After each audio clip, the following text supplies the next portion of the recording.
They sent him home like a kid who acted up at school. I don't know if like his family had to come get him. I don't know what happened. My man got an external suspension from the second half of He got sent home because he and Kyle Anderson were reportedly, I don't know, arguing about rebounds or block shots or whatever. And so at one point, Rudy just goes and punches him in the chest. Just punches him in the chest. And then Taurean Prince, who was right there, shoved the shit out of Rudy Gobert. That wasn't look, I'm going to make assumptions here. That was not I'm breaking up this fight push. That was, I'm sick of your shit push. He shoved Rudy. They go into the locker room. Shams Charania and John Krasinski reported that in the locker room, we had another altercation between them. No punches were thrown, but they essentially, Kyle Anderson was like, I'll beat your ass. Like, or I'll knock your ass out. Like, that's what I'm going to do. And so there's a video that I don't know how real this video is, but there's a video where you don't see anything, but you hear Kyle Anderson talking, yelling about like, yeah, I tried to tell you about this, whatever, like just mad at Rudy Gobert as he's walking to the locker room at halftime. After Rudy gives an apology tweet, right? But in it, can't help himself. Yeah, he just had to say, he just had to do the thing. Look, we have to be fair here. We killed Draymond during whatever that like in memoriam apology video he had after he punched Jordan Poole. The 15-minute documentary? Yeah, the 15-minute little mini docuseries that he did. We killed him for like saying, oh, you don't know what was said, but you know what, blah, blah, blah. No, Draymond, you punched out a teammate. You're wrong. With Rudy in his tweet, apologizing to Kyle and the fans and the organization, his teammates and everything, he says, regardless of what was said, buddy, just take the blame. Like, just take that. You don't have to like give yourself an out there. No one's gonna give it to you. We get what Jay called the softest leak ever of he's fighting through a bad back, fight through a bad back, and then I had a bad back today, Kyle. I can't believe you didn't see me playing through my bad back. I feel like I'm rambling. I'm not even done with the fucking story yet. Like, there's so much to this. And then Draymond tweets out, insecurity is always loud, which is what Rudy tweeted out when Draymond punched out Jordan Poole months ago. There's so much to unpack here. Trey, it's a full circle. Trey, the fuck is going on? And by the way, they play tomorrow. They've got to go beat the Lakers tomorrow to try to get into the playoffs. It would be the first time since 2003, 2004 that the Wolves made back-to-back postseasons. If they can win the play-in tournament, either 7th or 8th seed. It hasn't happened since Shrek 2 was in theaters. So Trey, the Wolves, Rudy, Kyle, the fuck? Jaden McDaniels, don't forget him. Oh, Jaden McDaniels broke his hand. That was the other thing. I was just going to imply that Jaden McDaniels did the Amari Stoudemire. Basketball players, if you're listening, please don't take your anger out on walls. The walls always win. Mm-hmm. Stop. Any object always wins. No matter. Jaden McDaniels punched the wall, broke his hand, out for the season. His shooting hand too. Don't punch with your shooting hand if you're going to do it. Oh my! So God. in this particular situation, right? I actually messaged Kyle because I was curious of what's going on. You know what I mean? And you know, it happens. You know what I'm saying? Tensions flare. It's like us being on a podcast all 82 games, and sometimes we're not going to agree with stuff. Now, obviously, this is a very public forum thing because it's a timeout. There's some frustration. It was actually getting to it with your teammate day because Bones Highland and Mason Plumlee both had the same altercation, and things just got testy. But like Mo and Jay and you said, pretty much, this is not the time, Timberwolves. You just lost Naz Reid, right? Yeah. Naz Reid.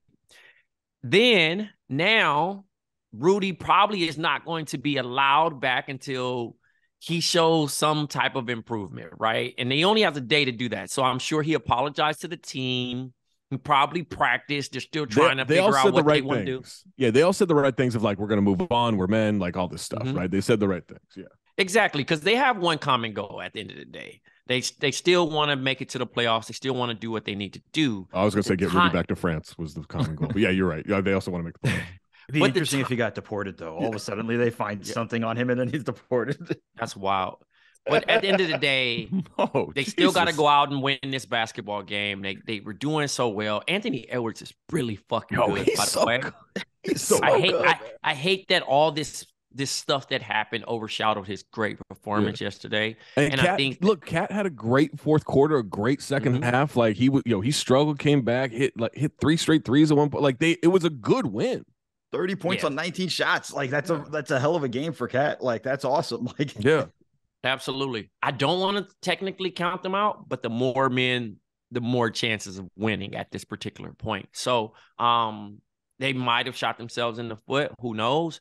But at the end of the day, they're moving like a very young team. And you think bringing in vets like Mike Conley, Kyle Anderson, et cetera, and Rudy himself. This is the thing. I don't think that he's of age, but not mature enough. Right. Right. But they traded it like he was. I mean, of course, of course, in this situation, he got coddled so much in the Jazz organization to a point of like, now it's kind of like, now you guys get to see what we were dealing with, and thank you for the haul that we got back, but that's your problem now. And in Kyle's frustration, I'm sure he's just kind of like, look, you guys need to hold him accountable. I'm sure throughout the season, there have been things, even when we were early on in the year, I think it was Naz Reid who spoke out and said, we all know who the problem was. And everyone probably assumed that it was D'Angelo Russell, and it could have been Rudy Gobert. I don't know. I don't want to assume, but it wasn't D'Lo. I can tell you that. Of course, because D'Lo went on to play with the Lakers and he's having a good time, and I think those guys still like D'Lo. But in this particular situation going forward, they now have to have a win or die basketball game tomorrow. You know what I mean? And in this case, it's not really working in their favor. But KG said, a good scuffle builds team chemistry. So I'm not sure, Zach. You're the Wolf guy, or our former Wolf guy, our beef court beef court judge. Yeah, it's man, it's not good. I tell you, it's not. The situation is not good. I think it's fixable. I do think it's fixable, but it's currently not good. There's so much to break down here. And first, we could do a whole 3-hour show on this. Yeah, like we have other things to get to. I don't know. We'll get to them. Like, so first is what Kyle Anderson said, which was reportedly "shut the fuck up, bitch." Yeah. Which is like, it's he shouldn't say it, but it's also just something you say when you're upset in the moment, and I don't think you should really take that personally, especially given all the quotes from people, including from Rudy, literally the day before this happened.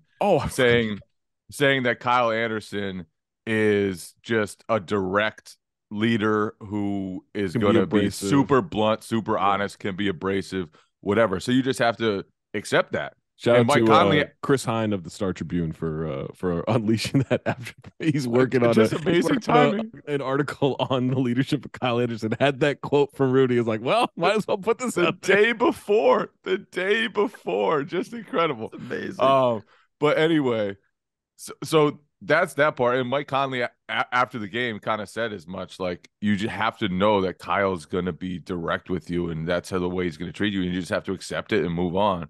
And then the Taurean Prince reaction was the most damning part of it all to me, because I'm with you. Yeah.